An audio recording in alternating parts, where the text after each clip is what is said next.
Jadi singkat saja, kita di sini kehadiran sama Mbah Hilo sebagai spiritual kita. Kita akan mencari perkembangan terbaru dari kacamata supranatural ya dari Mbah Hilo. Nah, lanjut saja ya. Mungkin pertanyaan-pertanyaan ini sudah sering teman-teman dengar, tapi kita minta bagaimana sih pandangan terbaru dari seorang Mbah Hilo seperti itu. Ya, langsung saja ke Mbah Hilo ya. Aib saksi Vina belum juga muncul. Apa pandangan Mbah Hilo saat ini? Bagaimana mau muncul Aib ya? Dia ini merasa ketakutan ya, biar netizen tahu saat ini dia masih bersembunyi. Apabila dia nongol, maka kasus ini lebih cepat terbongkar. Itu makanya dia bersembunyi. Sebab kasus ini ada melibatkan dari saksi-saksi palsu yang diungkapkannya. Maka saat ini dia bersembunyi. Itu yang saya lihat. Itu yang saya terawang. Oke, Mbah Hilo, berarti yang dari pandangan Mbah Hilo, Aib ini kalau muncul bisa jadi kasus ini akan jadi jelas, Mbah Hilo. Lebih jelas. Lebih jelas. Maka yang saya pandangnya, apabila Aib ini berani muncul, maka terbongkarlah sedikit demi sedikit ya. Kasus ini mulailah kita bilang sedikit-sedikitnya pelaku yang aslinya itu mulai terdeteksi. Itu yang saya rasakan. Mbah Hilo, Aib ini kan jadi saksi yang dimana para pelaku ini ditangkap sama ayah Eki, Ibtu Rudiana polisi yang diduga menjadi oknum yang membuat skenario janggal ini, dimana tersangka yang bukan pelaku ditetapkan sebagai tersangka dan saat ini jadi terpidana gitu. Ada nggak hubungan khusus nih antara Aib dengan polisi yang bernama Ibtu Rudiana? Ya, makanya ini kalau yang saya lihat ya, dari penerawangan saya, ini ada kita bilang seperti bahasanya kong kali kong gitu ya. Kong kali kong. Apabila kamu mengatakan ini, maka kamu akan habis. Seperti itu. Oke. Nah, tapi apabila kamu bisa memutarbalikkan fakta atau menyimpan rahasia sesungguhnya, nah maka amanlah kita ini semua. Itu yang saya rasakan.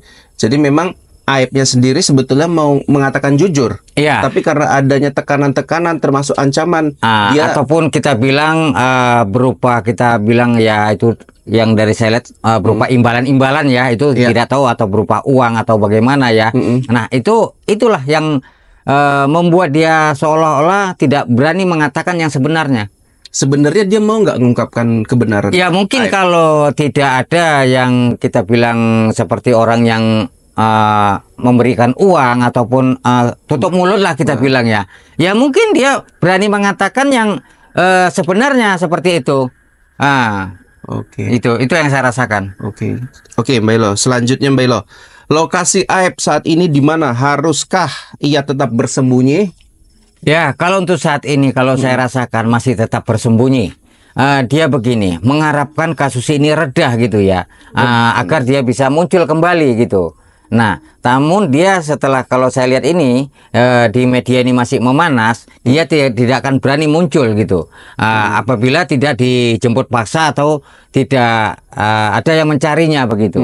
Nah, ini kalau menurut saya sih harus ada yang benar-benar orang mencari si Aib ini tersebut. Seperti itu. Lokasinya di mana, Mbak? Masih tetap yang kemarin Mbah Hilo bilang bersama temennya atau berbeda udah saat ini? Kalau untuk saat ini kalau saya rasakan kalau memang masih aman tempat itu belum terdeteksi kita bilang ya, belum ada tercium jejak bahwasanya keberadaan di situ, mungkin dia masih tinggal di situ. Masih tinggal di situ. Tapi apabila keadaan sudah mulai genting, sudah lebih bocor rahasia, dia tinggal di situ, maka dia akan mencari suatu tempat yang lebih aman lagi gitu. Nah, itu. Mudah nggak bagi pihak berwajib saat ini kan Aib ini bukan tersangka, Mbah. Dia saksi. Saksi yang diduga memberikan kesaksian palsu. Berarti belum jadi tersangka yang buron atau DPO. Makanya dia bebas sebetulnya mau ngumpet di mana, mau berada di mana gitu. Nah, menurut Mbah Hilo, apakah kedepannya bisa jadi Aib ini ditetapkan sebagai tersangka karena sudah ada laporan-laporan nih dari pengacara hukum Peggy Setiawan dan lain-lain? Ya, bisa jadi. Walaupun dia mengatakan saksi tidak sebenarnya, dari mana sumber-sumber ini didapat? Nah, itu kan mereka si penyelidik ya kita bilang ya. Nah, dia kan harus menanyakan kepada si Aib ini sebenarnya gitu. Benar enggak? Ternyata bukan. Dari mana kamu mengatakan ini yang sebenarnya? Nah, itu semua itu terkuak atau terbongkar seperti itu. Tapi harus polisi yang berbeda dengan penanganan Ya, ini. sudah jelas. Takutnya ada oknum yang buat skenario itu, kalau polisi yang lain mungkin bisa ya Mbak Elo ya? Ya, bisa. Makanya kalau ini saya lihat nanti bakal bukan yang polisi biasa lagi yang menangani. Seperti itu. Oke, Belo. Selanjutnya nih Belo, misteri munculnya Pak RT Pasren yang jadi saksi sebabkan 7 terpidana mendekam di penjara. Menurut Belo munculnya ini kenapa Belo? Tiba-tiba muncul Belo beliau ini. Tapi tetap kekeh dengan kesaksiannya bahwasannya 7 pelaku ini memang tidak berada dan tidak menginap di kos-kosannya. Inilah yang jadi dasar 7 terpidana ini jadi masuk ke penjara Belo. Kalau misalkan ya Pak RT bersaksi sesungguhnya 7 terpidana ini Mbak Elo ada di rumah, tidur di rumah, ya kan nggak mungkin mereka sebagai pelakunya Mbak Elo, orang mereka ada di rumah. Iya. Tapi karena diduga kesaksian palsu tadi, mereka tidak berada di rumah, mereka jadi masuk di penjara. Nah, ini saat ini Pak RT-nya sudah muncul. Itu pandangan Mbak Elo gimana? Dia mau ngungkap apa sih sebetulnya? Ya, kalau saya lihat sih, sebenarnya begini ya, masih ada yang kita bilang, kalau muncul kita bilang ya untuk menghindari ya, menghindari dibalik agar supaya dia tidak terlalu mencolok kita bilang ya, untuk kasus ini begitu. Nah, karena begini, kalau seandainya dia tidak muncul, maka dikhawatirkan oleh netizen ataupun pihak-pihak terkait yang tertentu, maka bisa menjadi target juga begitu. Target juga. Iya, target juga gitu. Jadi kita karena bersembunyi karena takut. Iya, karena bersembunyi karena salah. Iya. Gitu ya, jadi bisa juga karena saking takutnya apa tadi mau tidak mau ya, dia ini menampakkan diri begitu. Nah, untuk menghindari bahwasanya untuk menghindari lah kita bilang seperti itu.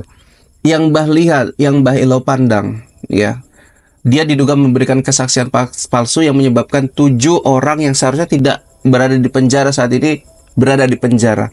Menurut Mbah Elo, kesaksian ya Pak RT dan anaknya ini betulan seperti itu atau memang dibuat-buat untuk menyelamatkan diri?